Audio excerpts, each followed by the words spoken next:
महाराष्ट्र के केस को लेकर बकायदा गवर्नर के काम को अनकॉन्स्टिट्यूशनल इलीगल करार दिया है।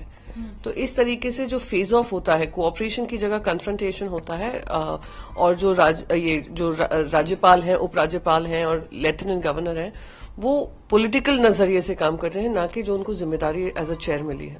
ज्ञानवापी मामले में भी आज सुनवाई होनी है, जो मस्जिद आज उस पर सुनवाई होनी है। सारे जो केस चल रहा है उसमें कोई राजनीति नहीं है।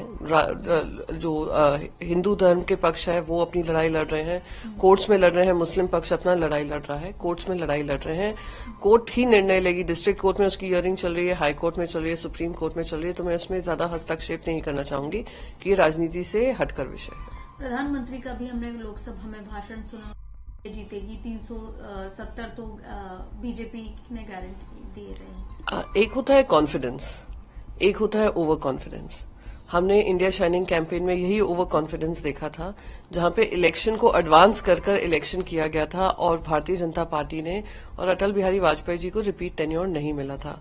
तो ये जो ओवर कॉन्फिडेंस से भरा हुआ भाषण था, राजनीति से प्रेरित भाषण था, इलेक्शन 2024 को ध्यान में रखते हुए भाषण था, जहां पे जनता के जो भी दिक्कतें हैं उसका किसी भी चीज पे चर्चा नहीं हुई। एक तरफ कहते हैं कि हम उनकी सिर्फ जाति, गरीब अमीर और गरीबी को कैसे हटाएं, नारी शक्ति को कैसे बात करें, अन्नदाता को कैसे अधिकार दें और युवाओं को कैसे रोजगार मिले, और दूसरी तरफ जोर जोर से चिल्ला चिल्ला के कहते हैं मैं ओबीसी हूं, मैं ओबीसी हूं। तो इस तरीके का जो भाषण था, कहीं न कहीं अहंकार के साथ साथ ये भी दिख रहा था कि प्रधानमंत्री नरेंद्र मोदी जी अपने आप को इतना ओवर कॉन्फिडेंट पा रहे हैं, पर फाइनली जो रिजल्ट होगा वो जनता निर्णय लेगी। प्रधानमंत्री ने ये भी कहा कि भी यही सोचती थी, भारतीय आलसी हैं, उनके पास अपने अमेरिकी और चीनी समकक्षों की तुलना में कम बुद्धि है। अगर उनको ऐसा लगता था तो आज हमारे IITs हों, हमारे रिसर्च इंस्टीट्यूट्स हों, हमारे फाउंडेशन स्टोन हो, हमारा इंडस्ट्रियलाइजेशन हो, सब कुछ कहां से शुरुआत हुई? जवाहरलाल नेहरू जी के और इंदिरा गांधी जी के टेन्योर में। ग्रीन रेवोल्यूशन किस समय पे आया? इंदिरा गांधी जी के टेन्योर में। तो इस तरीके का वो क्या सोचते थे। और एक और चीज कहूंगी, देश आगे की ओर देख रहा है। आप पीछे जाकर देश के पहले प्रधानमंत्री को कोस रहे हैं, एक पॉपुलर प्राइम मिनिस्टर को कोस रहे हैं। इतिहास ये जरूर याद रखेगा, क्योंकि प्रधानमंत्री है जिंदगी भर नहीं रहने वाले हैं। आने वाले इतिहास में उनको भी इसी तरीके की भाषा का अगर इस्तेमाल किया जाएगा, क्या ये सही है? देश के प्रधानमंत्रियों का अपमान करना, पूर्व प्रधानमंत्रियों का जिनका बड़ा योगदान रहा है, अपमान करना क्या सही है और क्या एक सही दशा और दिशा हमारे देश को देता है? राहुल गांधी पर भी हमने कटाक्ष किया। ये तो हम भी सुन सुनकर उनके मुंह से थक गए हैं, और फिर भी हम मजबूती से वो लड़ाई लड़ रहे हैं।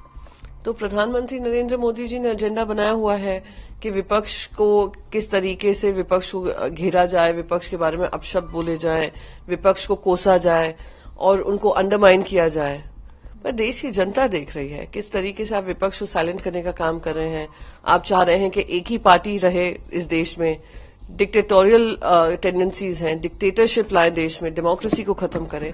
ये सब उनके वक्तव्य से दिख रहा था, उनकी स्पीच से।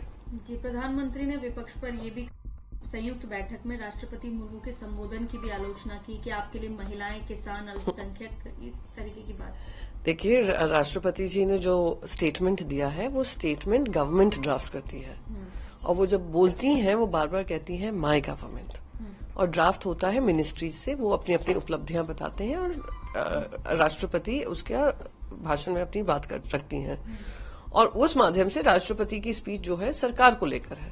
तो सरकार में क्या कमियां हैं, विपक्ष की जिम्मेदारी है। तो इसमें राष्ट्रपति का अपमान कैसे हो गया, मुझे समझ में नहीं आ रहा है। यही दिक्कत है कि देश के प्रधानमंत्री जी किसी भी चीज को तोड़ मरोड़ कर पेश कर सकते हैं, और वो इस तरीके का माहौल बनाने की कोशिश कर रहे हैं कि विपक्ष जो है पॉजिटिव विपक्ष नहीं है। पर पूरा भाषण सुनिए, कहाँ उन्होंने देश के आगे बढ़ने के लिए, तरक्की करने के लिए बात रखी। उन्होंने सिर्फ विपक्ष को कोसा। इतना बड़ा भाषण हुआ, लंबा चौड़ा भाषण किया उन्होंने, विपक्ष को कोसा, विपक्ष के पूर्व प्रधानमंत्रियों को कोसा, काफी नेताओं को कोसा, और भ्रष्टाचार की बात कर रहे थे। भ्रष्टाचार की बात करें तो उनसे कोई पूछे जो इंस्टीट्यूशनलाइजेशन हो रहा है करप्शन का महाराष्ट्र में, उसका क्या जवाब देंगे प्रधानमंत्री जी? तो उनसे भी, जैसे उन्होंने कहा पैसा वसूला जाएगा, ये जब सरकार से हटेंगे इनसे भी पैसा वसूला जाएगा, जिस तरीके से इन्होंने करप्शन को इंस्टीट्यूशनलाइज किया। प्रधानमंत्री ने कहा कि जल्दी हमारा देश सबसे बड़ी तीसरी अर्थव्यवस्था बनेगा। देश तीसरी अर्थव्यवस्था बनेगा, इसके लिए हर देशवासी कार्यरत है। सरकारों से लेकर विपक्ष से लेकर जनता भी कार्यरत है, और वो मेहनत, जनता की मेहनत और जनता का लगन और जनता का commitment to India's growth story है। पर इस सरकार ने और इनके 10 साल के कार्यकाल में जो बेरोजगारी छोड़ी है, जो महंगाई का आलम रखा है, जहां पे पर कैपिटा इनकम किसी तरीके से जनता का बढ़ नहीं रहा है, महिलाओं का भागीदारी कम होती जा रही है, उसका भी जवाब आपसे मांगेगा। और जब ये बात करें तीसरे टर्म की, तीसरे टर्म का मैं बस उनको याद दिलाऊंगी, एक इंडिया शाइनिंग करके कैंपेन था, जरा उसको देखिए। ओवर कॉन्फिडेंस की सीमा नहीं पार करिए। एक होता है कॉन्फिडेंस, जैसे मैं बार बार कह रही हूँ, एक होता है कॉन्फिडेंस और एक होता है ओवर कॉन्फिडेंस। इस पूरे भाषण का मल्लिकार्जुन खड़गे जी नेता हैं, उनका आप नाम लिए बिना नहीं सो सकते हैं, उनको याद किए बिना नहीं रह सकती है बीजेपी, क्योंकि उनका भी बलिदान हम सब जानते हैं, वो पुराना। हाँ, तो जिस तरीके से पूर्व प्रधानमंत्रियों के बारे में उन्होंने बातें रखी, तो दिखाता है कि जो सम्मान मिलना चाहिए, ये ध्यान रखें, वो पूर्व प्रधानमंत्री भी जनता के बीच से चुनकर आए हैं। उस समय जनता की जो मांग थी, जनता की जो उम्मीदें थी, जो अपेक्षाएं थी अपने प्रधानमंत्री से, इसलिए वो जीत कर आए। 1 टर्म नहीं, 2 टर्म नहीं, जवाहरलाल नेहरू 3 टर्म जीते हैं जी। और सही वहीं पे मनमोहन सिंह जी को कोसते हैं, डॉक्टर मनमोहन सिंह जी 2 टर्म जीते हैं, इंदिरा गांधी जी भी कई टर्म जीती है। तो जब आप उनका अपमान करते हैं, आप देश को अपमानित करते हैं, देशवासियों को अपमानित करते हैं, उनके वोट को अपमानित करते हैं, दुर्भाग्यपूर्ण है। कांग्रेस ने ये भी चुनौती, कम आती हैं सीटें, तो क्या आप शपथ लेने से इनकार कर देंगे? और अब मोदी से थक चुकी है जनता, बाय बाय मोदी ट्रेंड कर रहा है।